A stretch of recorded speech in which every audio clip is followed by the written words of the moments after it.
Maayong adlaw katawhan sa Dios sa Archdiocese sa Ozamis, sa ngalan sa atong talahuron nga Arsobispo, Archbishop Martin Sarmiento Humawad, Didi, ug sa kahugpungan sa mga kaparian sa tibuok lokal nga simbahan dinhi sa Ozamis, gikan dinhi sa Immaculada Concepcion Mission Station, sa Concepcion, Misamis Occidental kini nausab si Father Jesse Langgam, magahatod kaninyo sa pamalandong karong adlaw. Adlaw karon nga Sabado sa ikaduha nga semana sa pagkabanhaw sa atong Ginoo, Abril 13, 2024. Ang ebanghelyo nga atong pamalandungan karong adlaw mga igsoon atong kutluon gikan sa ebanghelyo sumala ni San Juan.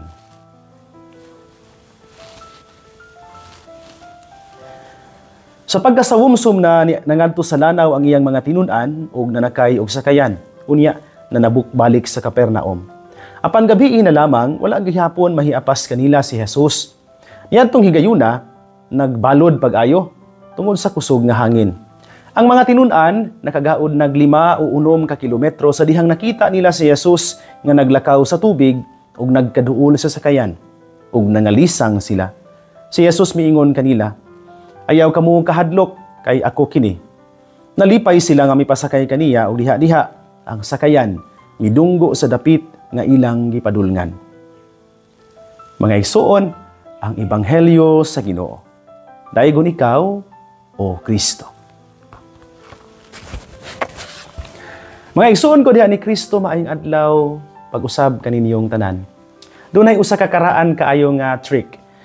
Basta gani mag-aswat ka o magkarga og balde nga puno sa tubig, kanang aswato nimo ana, kasagaran gyud ana mutikba na siya tungod kay sa gibugaton, sa pressure plus sa imong kusog nya samtang naglakaw pa gyud ka ana, mutikba na siya hinungdan nga muawas ang tubig. Una ko na usa ka trick aron nga dili mo awas o dili mo spill ang tubig no nga naas balde. Imong butangan og sa piece of wood nga mulutaw diha sa balde aron dili mo spill ang tubig mga igsoon. If this method really works, then nagpakita lamang kini mga igsoon that even a simple task like carrying water in a pail requires something that will stabilize the water. A stabilizing factor. Ang unang pagbasa karong adlaw mga igsoon kung makahigayon mong basa from the Acts of the Apostles, ang mga tinun-an nasayod sila na ang ilang mga buhat dili magmalampuson kung wala sila'y pag-ampo. Nga magdala nila ngadto sa pagsalig sa grasya sa Dios, ngadto sa pagdala sa personal kayo nga level sa bisan unsa nga ilang gipas-an, magamay man umadako ngadto sa pagkamahimang-gihatagon sa Ginoo. Mga igsoon ko diha ni Kristo, mao ni usa sa mga gikinahanglan nato sa kinabuhi usahay. There may be times that we have so many things to do. And even these things nga kining atong mga gibuhat, kining mga butang nga ato ang gihatagan og pagtagad, kining mga hagit ug pagsulay sa atong kinabuhi, magdala nato ngadto sa pagkahadlok, tawhanon man nga pagbati kanang mahadlok. Sama sa mga tinun-an pod sa ebanghelyo karong adlaw, nahadlok sila. They were already on a boat, which means nga they were kinaaman sila sa dagat, they are on a kining secure kanang sana place na kinaaman sila sa sakayan, huwag sila maglangoy. Pero ang problema, even if you are there together with the group, daghan mo bisan og usahay kanang grupo magdala og kaisog o kusog, remember that even that basta kay wala ang Ginoo, magdala gyud na nato ngadto sa pagkurog tungod sa kahadlok, sa kabalaka tungod sa kahadlok, sa kakulba, sa kawalay kasiguruhan na dayon bisan kun naagog ka sa sakayan unya doon na kay mga kauban. It's the same thing with the church mga igsoon. Remember that anytime gani nga na ay kanang sana bangka, simbolikan ho na siya. Nagsimbolo ka na sa simbahan. Mabitaw na nga sa mga logo ana kasagaran nga gamiton basta mag-represent sa simbahan. Bangka gyud na no sakayan. Ngano man tungod kay kita nga buhi pa niya sa kalibutan sa mga buhi nagpanaw man ta, naglawig pa nga simbahan. Mabitaw na nga itong anibersaryo pod nato sa pagka diocese no sa Ozamis, ang tema adto lawig Ozamis, which reminds us of our journey nga naglawig pa no paingon sa Amahan, paingon sa Dios. So balikon ako, kining atong panaw, kining atong paglawig, agi mga higayon nga dalhon ta sa walay kasiguruhan. Hinungdan nga mahadlok ta. Tawhanon kay na nga pagbati kanang kahadlok. Tawhanon kay na nga pagbati when we face something that is unknown before us. Kung wa na ganit ta kahibaw sa umaabot.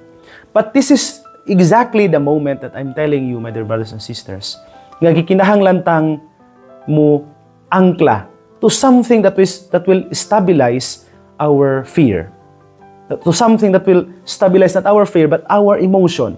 So, thereby, bisan pag naa ang pagbati sa kahadlok, magpabilin tang nag-aginod, hinahinay paingon sa unahan.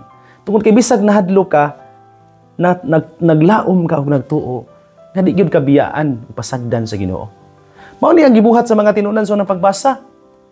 That's why, aside from listening to the apostles, aside from doing what is necessary to follow the gospel, ibaligya nila yung mga kabtangan, niya ang halin, ilang gitigom, niya ilang gipaambit sa mga kabos, bisan kining mga buhata, magtigom gid sila, pinaagi sa pagampo. They share as well, not only their belongings and possessions, but they share the breaking of the bread and prayer life. Ngano man to, tungod kay ang mga buhat nga ilang gidala, hanggang gihimo, ilada ang giangkla sa something that will stabilize whatever it is that they are doing. Unsa man, pagampo, nga magdala nila sa pagsalig dili sa ilang kaugalingon kundi dili sa gahom sa Ginoo.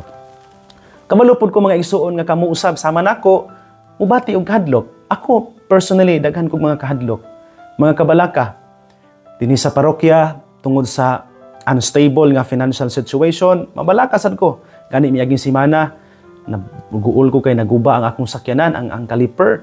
Pero abi ninyo, wala bigi ko laing sana gisaligan, pagampo ra gyud. And bisan og ulaw kaayo, nanganyo kog tabang sa mga igsuon ng mga kaparian, lakip na sa obispo, wala sila laing gisulti, tabangan ka namo.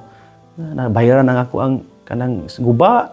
Then pag uli nako, tagaan ra gyud ko nila panggasolina.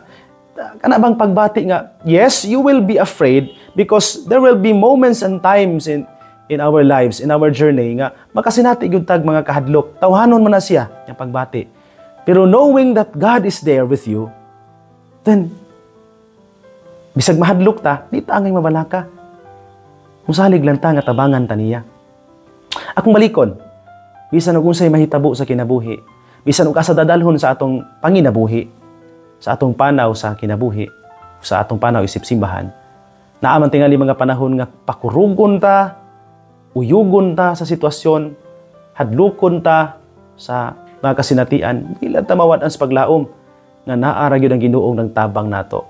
Yung sinahitabo dahil sa Ebanghelyo, nindot kayo, wala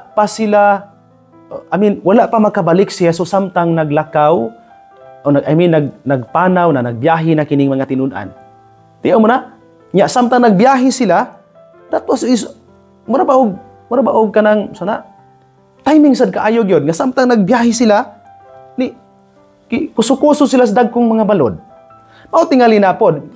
It's a reminder as well when we move away from God, go somewhere else towards something that will separate us from God. Atong mga barkada nga magdala nato ngadto sa mga lulinghayaw, mga usahay magdala nato ngadto sa sala.